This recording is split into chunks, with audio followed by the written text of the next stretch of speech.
As I'm recording this video, this is the day after LeBron James' historic performance against the Boston Celtics in Game 6. The guy put on an absolute show. And it got me to thinking about all the criticism he gets, fair or unfair criticism.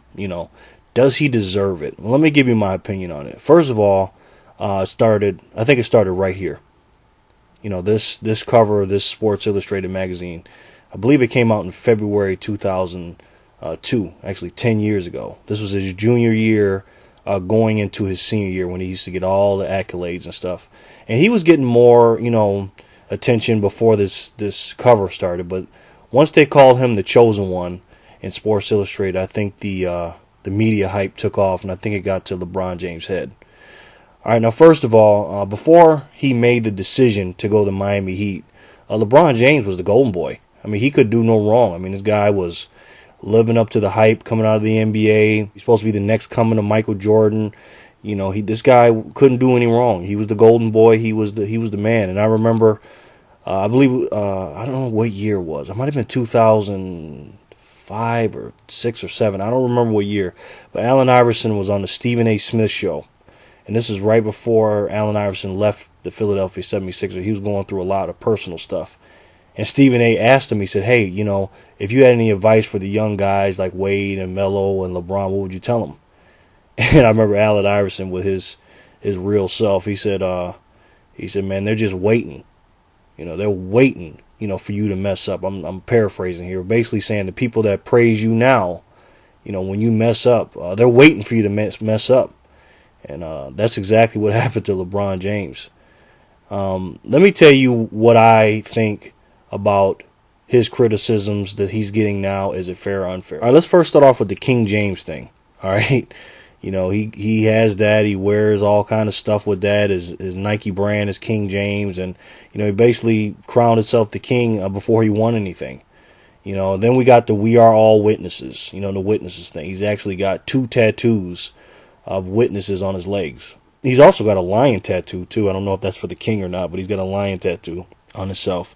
And then he wears number 23. He used to wear number 23 when he was in Cleveland to pay homage to Michael Jordan. But when you wear number 23, you already know you're going to get those comparisons and all the hype and everything. He didn't shy from it, that's for sure. And he pretty much, as an individual performer, not winning championships, not a team thing, but an individual performer, he definitely, to me, he surpassed all the hype. And he played under extreme microscope, and he flourished during it, man. You know what I'm saying? But when you call yourself the king and we're all witnesses, and then also you got the chosen one thing. When Sports Illustrated did that, he put a chosen one tattoo across his back. So I guess he thinks he's the chosen one with the tattoo. He thinks he's everybody's a witness to him with the tattoos on his legs, and then I guess he thinks he's the king with all the other stuff. So that's one thing. And then, with the comparisons to Michael Jordan, with him wearing number 23, I loved LeBron James. He's still my favorite player. I don't like him as much as I used to. But with Michael Jordan, when you compare yourself to Michael Jordan, those are big shoes you're trying to fill, man. And I like the fact that, he wants to be better than Michael Jordan. And I'm not saying that that's not a bad thing. But, you have to understand that when you put yourself in that category, good or bad, you're going to be criticized. You're going to be compared to him. So, but also to me, he just doesn't have the focus that Michael Jordan has. Michael Jordan put basketball first. And just in my opinion, observing LeBron, watching him throughout his career, he just doesn't have the mental focus and the competitiveness, in my opinion, that Michael Jordan had. He didn't take losing. LeBron James doesn't take losing as bad as Jordan. To me, that's just my opinion. To me, he seemed like he's more involved with, becoming a billionaire and being friends with Warren Buffett and hanging out with Jay-Z and things like that. And then, when we talk about the criticism, the reason why I think the criticism he gets is fair is for these reasons. The reasons I just said now, and also in the playoffs in 2010, they had the best record in the league. He was the MVP, and then in Game 5 he quit. When the series was tied 2-2 in the Eastern Conference Finals, the biggest game of the season was on the line. It was a key game. It was basically a must-win game, because if you lose that Game 5 at home, you got to turn around and go back to game for Game 6 in Boston, just like he lost Game 5 in this year. It's crazy. It's ironic, but except this time he won. But Game 6, 2010, he lost. He had 15 points, an uninspired effort. A lot of people have rumors why that happened. I don't know why that happened, but it happened. And he got booed off the court. The last time he was in a Cleveland uniform at home, he got booed off the court, and rightfully so. And then the next day, he played, and he took all the criticism throughout the next couple days, and then he played Game 6. And to me, and I've said this before, this is his second irrelevant, uninspired triple-double he's ever had. He had a lot of points and a lot of rebounds and assists, but he had a lot of turnovers too. And see, this is why you can't just go by stats, people. You can't slide a stat sheet across the court. It doesn't matter what the numbers say. You have to actually look at the player and their body language and everything else. And the man was not engaged. I know that's kind of weird to say. How can a guy have that gaudy of numbers and not be engaged? Well, you have to watch the game. If you look at the game and watch how he was playing, he looked like he was mad at the world, and he didn't care if he lost or not. And when he took off his jersey and walked out, he hugged Garnett and all that. To me, it just showed he just didn't care. And the reason why I said that, because right after that, he met with Larry King at his house, during the playoffs. And that Larry King was interviewing him about where he's going to go and this, that, and the third. And he was smiling and being happy-go-lucky. They're at his house, his palace or whatever, showing that off. And it seemed like he didn't even care. Like he was in the summer, like they just won the championship or right before the season started. Man, you just lost. You just lost to the Celtics, and you were supposed to beat them that year. And that just really rubbed me the wrong way. That's where it started at, besides the games he lost and stuff like that. But that's where it really started for me. That's where it really pissed me off, when, as a LeBron James fan, when he quit in Game 5 and just, laid the egg in Game 6, and then as far as his body language, and then just went out there to, did the interview with Larry King. It was ridiculous, and then, which was crazy, he had, during the free agency period, which was ridiculous, this guy had 5 different teams flying into Cleveland to meet with him. Okay, he didn't go out to New York or Miami. Well, he did go out to Miami, but to New Jersey and LA Clippers and Chicago. He had all these teams come in and meet with him. Like he's some big shot, which I know he is. He's the greatest player in the world and all that stuff, but he just, to me, he just let all that stuff get to his head. It's almost like he felt like, the NBA owed him something, like he was bigger than the NBA, and he's not. He's not. He's a great player and all that, but I just did not like the way he handled that. And then after he met with the 5 teams, he had Cleveland, the organization, come to the same office. He didn't even go to the Cleveland Cavaliers organization. He had them come to him like they were just another team. And I didn't like that. And plus, reportedly in those interviews when he was having with the teams, he wasn't even paying attention. He was texting and acting all nonchalant and looking disinterested, and, had his boy, I guess, Maverick Carter, take everything. He wasn't giving anybody eye contact. And that's reportedly. I wasn't there. I don't know. And it was just ridiculous how he handled it, man. And then he decided to do the damn decision.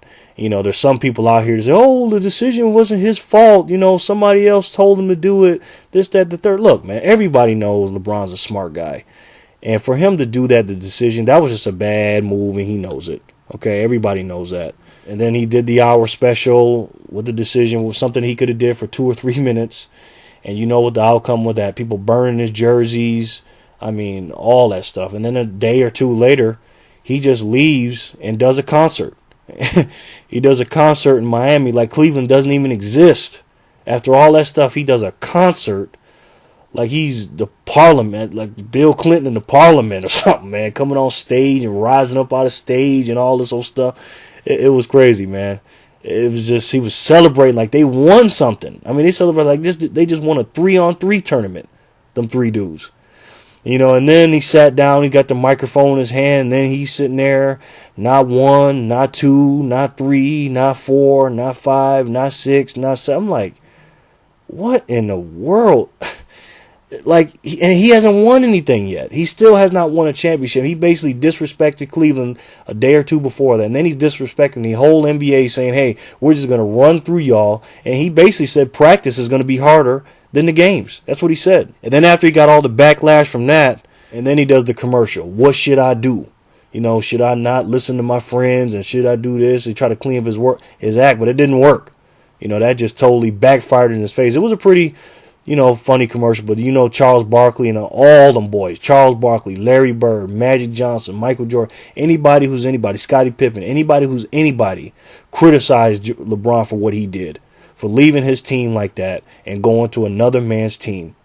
And everybody went off, and when he did that commercial, he just, taking shots at Barkley and taking shots at this and that, and the commercial backfired on him. So then he tried to play the Mr. Bad Guy throughout the whole season last year. He tried to be Mr. Bad Guy and tried to be somebody that he wasn't, and it failed. He had a great season. They went to the NBA Finals, and we all know what happened in the finals. Game 1, they won. He played decent. Game 2, they gave up a 15-point lead. They came back and won Game 3, and then you know what happened, 4, 5, and 6. Game 4, he had 8 points. 8 points in a must-win game. 8 points in an important game. And then Game 5, he turned around and had the most irrelevant triple-double he's ever had in his career, in my opinion, if you look at his body language and stuff like that. And then Game 6, he faltered. And all those fourth quarters, he disappeared on the biggest stage. And this is what he wanted. He put the spotlight on himself by doing a decision, calling himself the king, the chosen one, the witness, when he went down there and did a concert, when he did not one, not two, not three. So when people ask me, does he deserve the criticism? My answer is yes, he does. Because when you want all that attention on you, you're going to get some good attention, but then you're going to get some bad attention. And right now, even though he had a great game and all this stuff the other night, and the series is tied 3-3, he's going to get some very bad attention if he loses Game 7 to Boston, or if he loses to the Oklahoma City Thunder in the NBA Finals. Let me know your thoughts. Let me know if you think LeBron James deserves his criticism, if he doesn't deserve it. Is he overhyped, overblown? Is it crazy how people are treating him? Let me know what you guys think about LeBron James and his critics. All right? Thanks, guys. Take care of yourselves. I'll talk to you soon. And don't forget, if you can believe it, you can do it. Thanks for watching. You guys know I appreciate it. And remember, folks, always treat people how you want to be treated, and everything will be okay. This is NBA Jerry, and I'll talk to you soon. Peace.